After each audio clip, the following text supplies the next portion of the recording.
Radio. Hi everyone, I'm Deborah Rose. We are coming at you live with the talk show. I want to thank Cameron Davis of Razor Thin Media for producing this and being such an awesome man in this community. I just love Cameron. And today, just please share this show. It's going to be really potent. I think it's very important.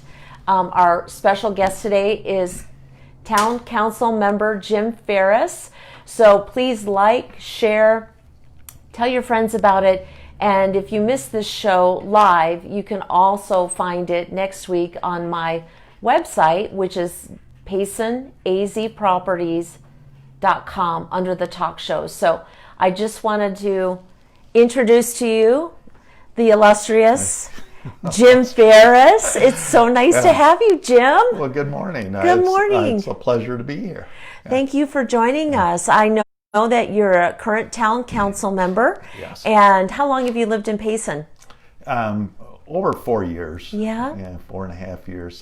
Not long, but Payson was a town that just seems to, suck you in and get you involved in a lot of different things. And I've really enjoyed it, the number of people that I've gotten to know. I just love the community. I love the nature of the people that live here.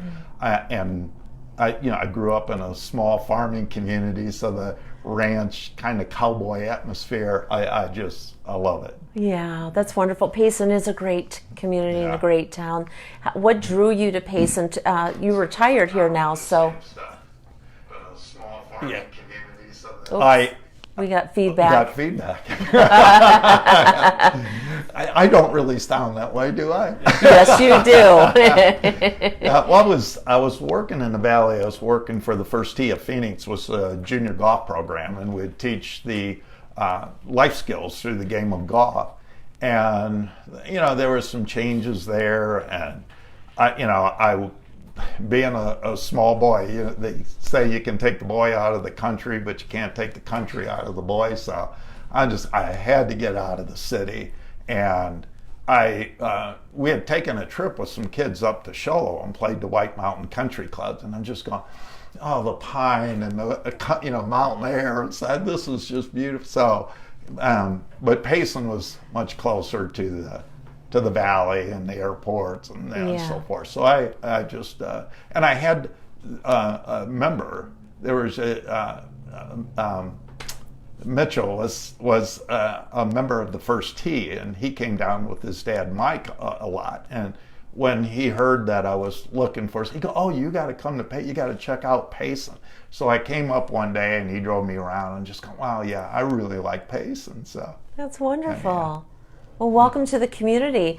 I know there's a lot on your heart and your mind. You've done a lot of work. What's it been like to be a council member in this town? Frustrating. Very frustrating. Things have come up that has drawn me into a lot of research, a lot of looking at things and stuff. And I feel I represent the citizens of Payson. I don't represent some elite group or wealthy people, and I have no problem with wealthy people. I've worked with a lot of people that would be bitter and envious about people with money, and I'm just, why would you be that way?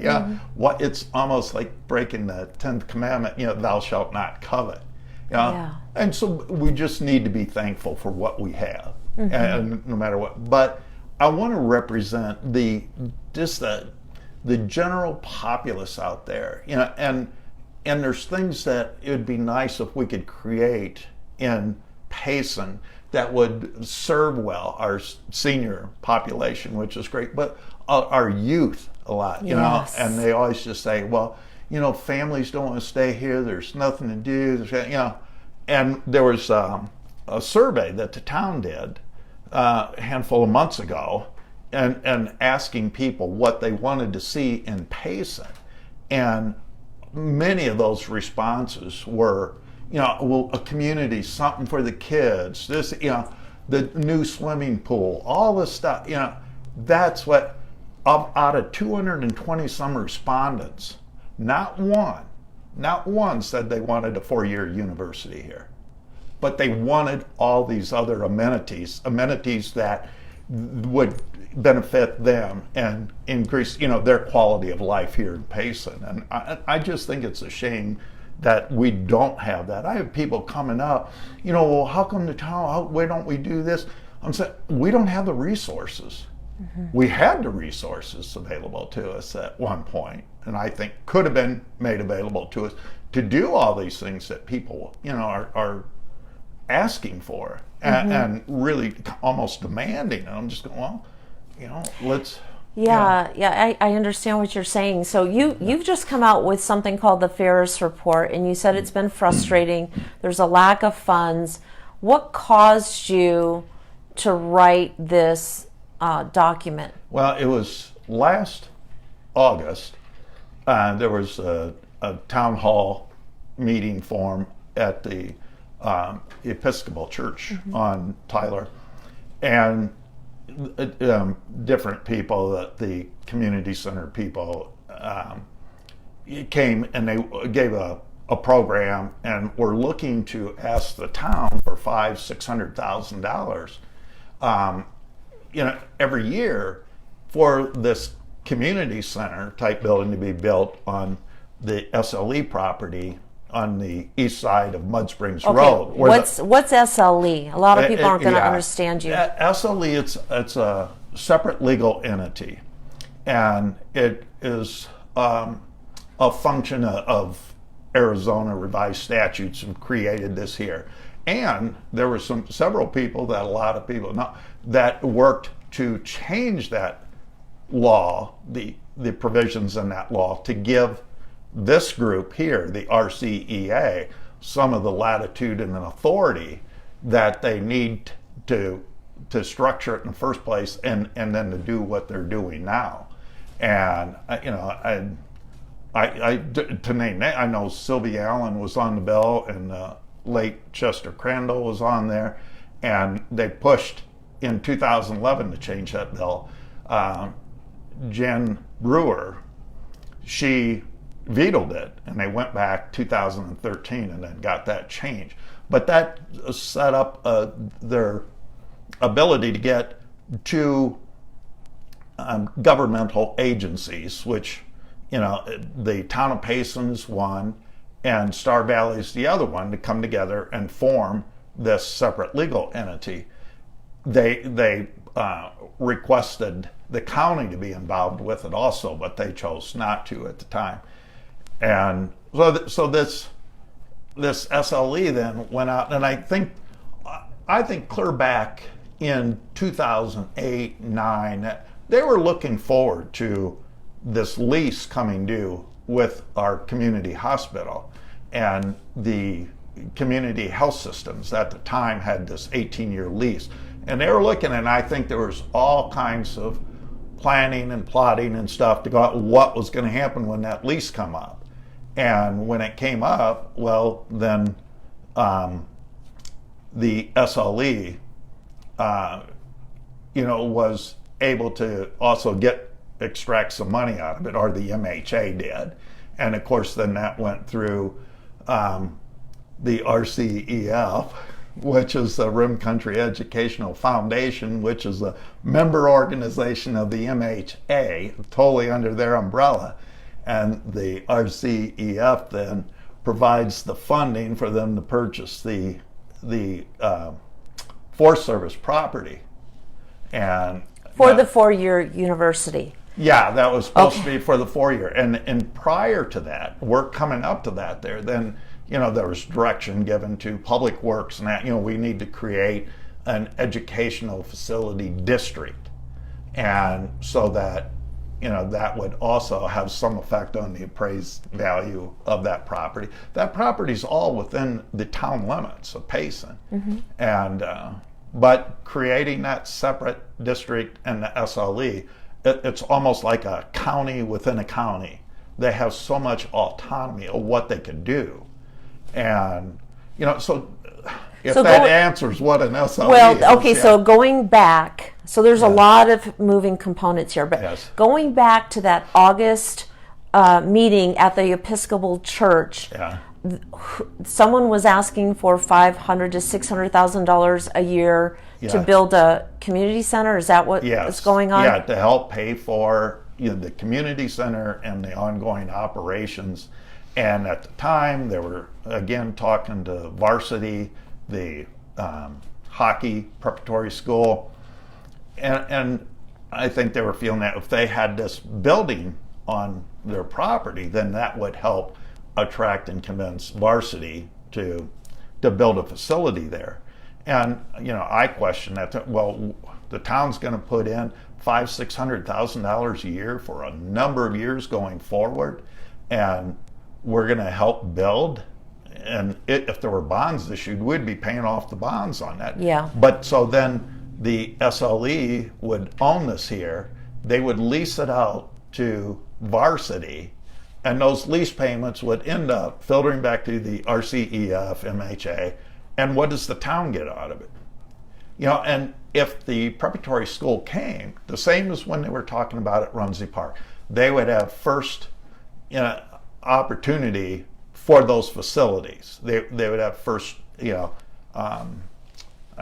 don't know exactly what you call it. And so, then the time remaining, the town could use it. And so there was no guarantee about how available it was going to be to our citizens, what the cost was going to be. And, to me, it was taken away from an opportunity, I thought, of the town looking at building a community center down at the west end of Main Street near our schools. We could have had the YMCA come in and have all these programs for seniors and our school age kids at the same time. All this could be going on, and now, and I know I'm jumping from thing to thing. That's okay. But up on Malibu, they want to have build a new senior center there. And that senior center is not going to be able to have all the amenities that the seniors could enjoy by one community center down at the end of Main Street. So, and then we're fractionalizing, efforts and economies and stuff doing all this here. And at the same time, we've always talked through the years. I look back, we got to develop Main Street. We got to develop a community center down at the end of Main Street. And that would be a senior center and a new swimming pool, aquatic center with it. That would have drove a lot of traffic down Main Street, which Main Street is more designed to handle than Mud Springs Road. And I mean, so many different elements that the community could benefit from that kind of a thing. And I also go back to, I think it's a good thing that we're looking at hopefully developing Green Valley Parkway to go up around by the event center. That could have all come together and been a huge benefit to anybody that wanted to have a business on Main Street and just drive people too. We always say, well, Payson, we're just a drive-through community. Well, let's give them a reason to stop. Right. That could have been a big factor. So I'm going to try to narrow this down a little bit. I think you've written something called the Ferris Report, and I think what people can do, if you want to educate yourself on this, because I want to ask you some other questions now, but there is a website with a new newspaper in town. It's called SavePaysonAZ.com, and in this digital newspaper, they supplement their articles with documents. So you've just written. It's called the Payson News. Is this it? Yeah. Okay. Yeah. The Ferris Report. Well, in the special 19, issue 19, is the article that you had written called the Ferris Report. And in it, there's all these little numbers after sentences. And when you click on those numbers, it shows you some of the documents and the research that you have done to substantiate what you're trying to communicate today, and doing a good job, by the way. But it's a lot of information. It's a lot, and I know when I was writing it and putting it together, it seemed like whenever I wanted to go put something small, it just kept going. It's just, and I feel like I could write a book about this. And I know it's a lot for someone to sit down and read. But I still felt that I needed a kind of a document of record of, a lot of the main elements of all the research that not only I've done, there's been some other people that have contributed a lot to this here. But just to have it as a resource for people to refer to. All those links and so forth, that they do go to documents that exist, that are out there. People can go, they're saying you lied about this and you lied, and I just go to the documentation. And there's a lot of things that we don't get. There's a lot of documentation in here that I think people need to go to find out, some of the reality behind the rhetoric out there. But it's just that you need to have that resource out there. I think you need to have that to try to paint this big picture. It's a very complicated picture. It has a lot of moving parts and dots, connected dots all over the place. But we need to, it's a start. And I think that people will get a much better understanding about the history of what has taken place, I feel, with what was a community hospital. And I do think that people will say, well, that hospital never belonged to the town of Payson. And I'm going, no, it didn't belong to the town of Payson. But all the citizens of Payson over the years, blood, sweat, tears, money, bake sales, created this hospital, this thing, and the Mowgli Health Alliance, Inc., their mission was to provide this health care to the community. And then when they transferred that to Banner, it no longer belongs to the community. We don't have control of that hospital anymore. What if Banner decided to close the hospital and move on? Well, we wouldn't have anything. But they did. They donated rather than pay for it. And again, the Mowgli Health Alliance, Inc. merged with Banner, so there wasn't an official sale. Because it was a donation. It was considered a donation, yes, right? Okay. Because the community health system had the first right of refusal to purchase that hospital. And even the roundup indicated that, there was an offer of $61 million from Dignity Health to purchase that hospital. And they turned away that $61 million. Now I think Banner maybe paid more than 40 because I think they had to pay for some of the improvements that the CHS, Community Health Systems, had put into the hospital over the years. But still, I mean, it took a lot of money. And that money, a few months before the lease was up and it merged with the Mowgli Health Alliance, the MHA was created. All the same directors, all the same officers, all the same thing. They have a little bit of a new mission with this more of an educational slant, so they could take the money and they go do this. And I'm just saying, I believe at that time, if the citizens of Payson would have had, the proposition of, okay, we can go over here and try to, invest in a 4-year university and try to go through all those, to do that. Or we can build a really nice community center. We can cover the event center. We can do all these things over here. Or do you want us to expend money, time, effort to go try to chase down the pipe dream of a 4-year university? I would think the citizens said, no, we need this over here.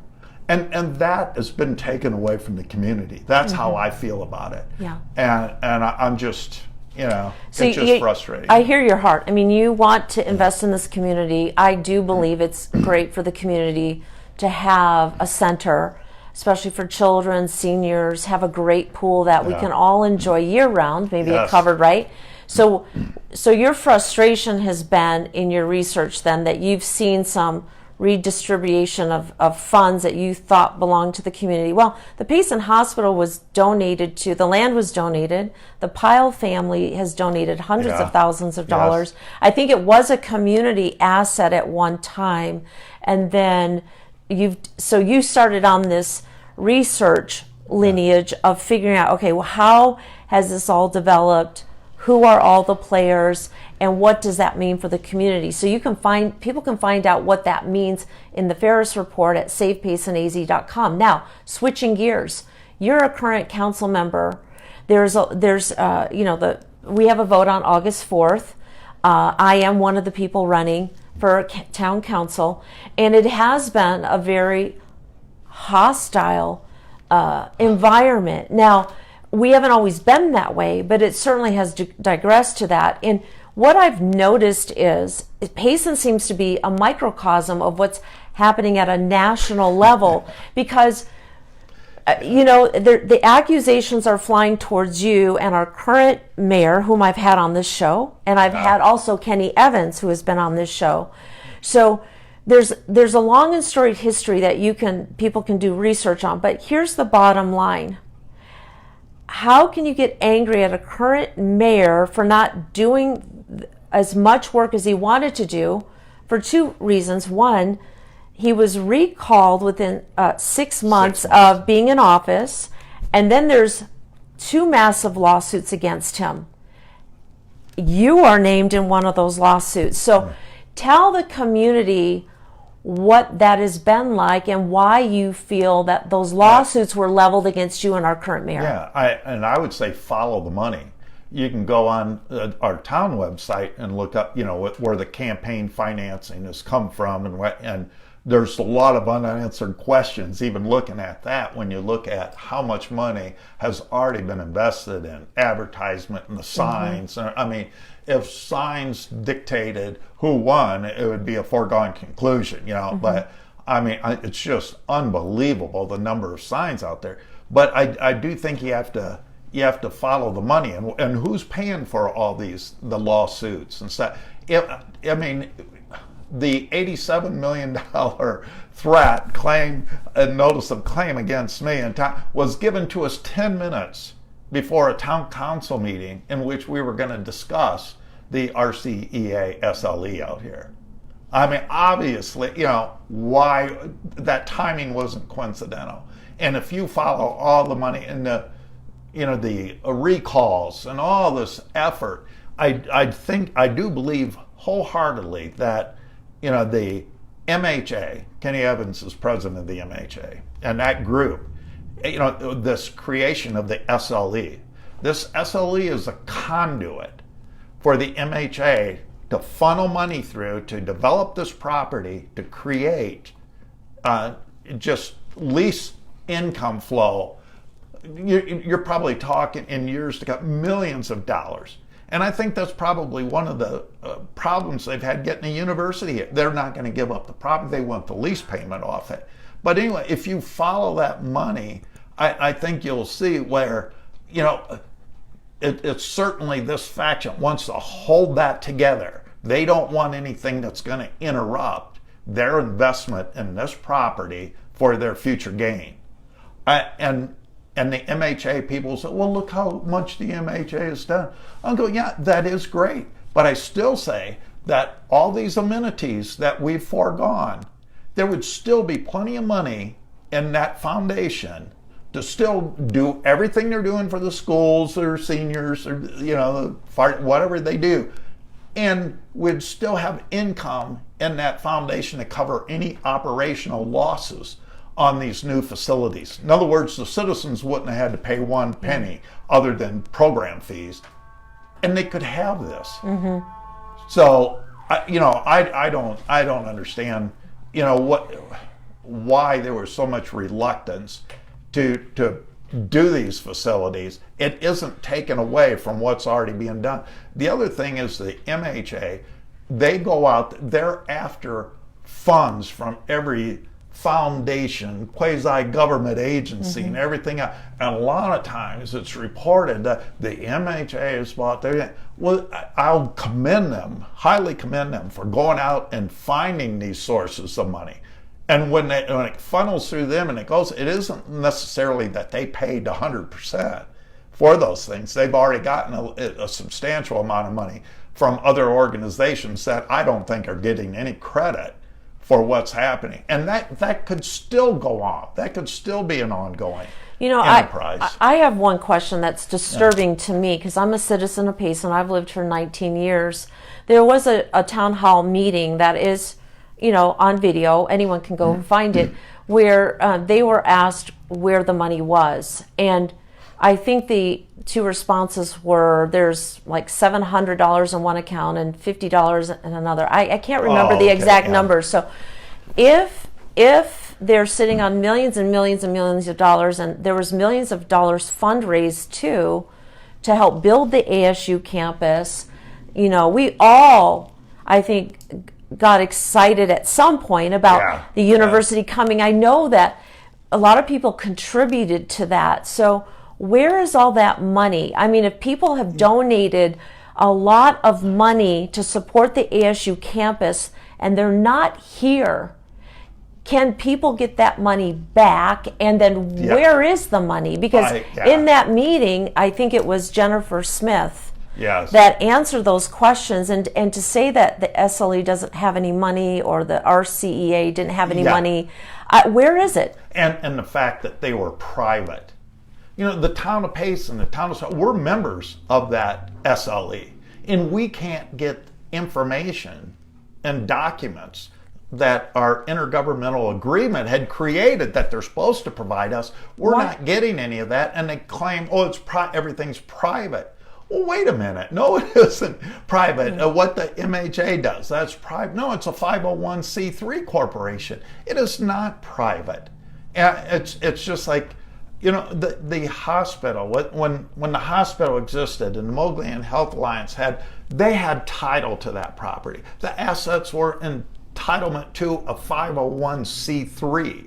It didn't belong to, at that time, to the MHA, Kenny Evans, Gary Cordell, or John Naughton, or Richard John. It didn't belong to them. It belonged to the community. It should be a community for the benefit of the community. Why don't we determine from the community what they want best?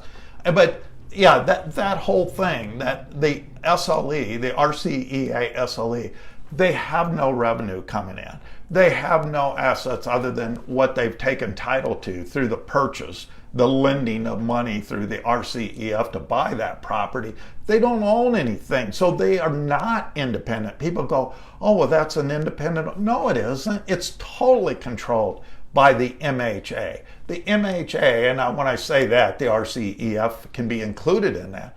If there's any private funding to the RCEA, which is provided by the RCEF, MHA, they dictate who goes on the board, who's available, who the town can select from. So, you know, as someone else mentioned, we're either selecting polio or cancer to go on.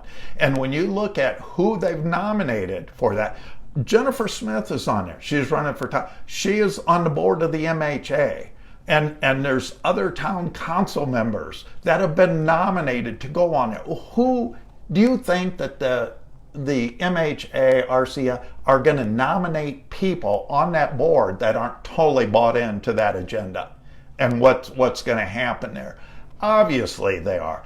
And I'm telling people out there, if you're voting for those people as candidates, this is what's going to happen. The MHA, the RCEA, they don't care about the citizens, how it's going to affect the citizens over there across the street from the Mud Springs Road. They've already shown that because there's supposed to be a buffer zone between athletic fields, those types of things, and the residential property over there. The intergovernmental agreements, they've kind of blown all those agreements out the window, and they're been doing what they want. And if these people get elected that are supported by them, that's why I say go, follow the money. Who's supporting them? It's going to be total whatever they want to do. That's like, if you vote for people like yourself and Janelle and Dave Golombusky, then you're voting for people that are going to be independent. They don't have this agenda. They don't have, these ties and, coercion from their ties and where they've gotten their money from to do anything other than what is in the best interest for the citizens of Payson. And that's what's frustrating. Well, you keep bringing up Mudsprings Road, and about a year ago, I had our former Mayor Kenny Evans on the show, and he said to the audience and to me that there was not going to be any public contribution to this park, that it was privately funded, that it wouldn't cost the taxpayers a dime. But I'm hearing you say something else, right? Oh. I mean, asking that, was it $500,000-600,000 a year from the town, from us, and who's going to provide police and fire protection and all those things for that development out there? Yeah, it's going to be. Would they pay taxes on it? Well, that whole area out there is exempt from paying any property taxes. How? How did they get exempt? Because they're a separate legal entity, and yet they can still use. They use that privilege then to advocate, in the paper. You saw it for, political candidates, and I'm just going, you got to be kidding me. I mean, the total ugliness of this campaign. So just so I'm hearing you correct, because this is new information to me. I'm trying to process this. So what you're saying is they don't pay taxes on that property. They want to build a community center, and they want the town of Payson to support it, $500,000 a year, and they make money off of it, and then there's no contribution coming back to the town. No, it'll end up in there, the RCEF image. Okay. I mean, so I know it's long. I would just encourage people to look up my report and go up, look at some of these links that are, especially the water line that went over to the golf courses. Look at that. If you don't believe or you don't see all the conflicts of interest that were involved with that, then I don't know. I can't help you anymore. But that is the 50-year contract with Chaparral Pines and the Rim Club, where their water bill is a fraction of what we pay, right? Well, they had a pretty good sweetheart deal on that there, and especially the first several years. I mean, we lost our cost of providing that water to them was substantially below. Their fees were substantially below our cost of providing that. Well, can I ask you this as an incoming? Oh, we're out of time. Oh my gosh. Okay, couple more minutes. Okay. As an incoming town council member, I was asked one time that if I were to get elected, what would I do? Well, I'm out there on the record for saying some things that I would do, but is there not a code of ethics that says that you, as a council member or someone incoming mayor, cannot use their office or their position to benefit themselves? And what I'm hearing is something went south with that. Am I right? Oh, no, you're right. Even if they're a president of a 501c3, they still cannot use their position to benefit their organization that they're involved with. And when you look at what happened out here with this SLE, Kenny Evans was mayor at the time. He created the intergovernmental agreements for whose benefit? Probably not the town. He created them? He created it. He was involved in creating that. He advocated for it. He voted for it, and he signed it.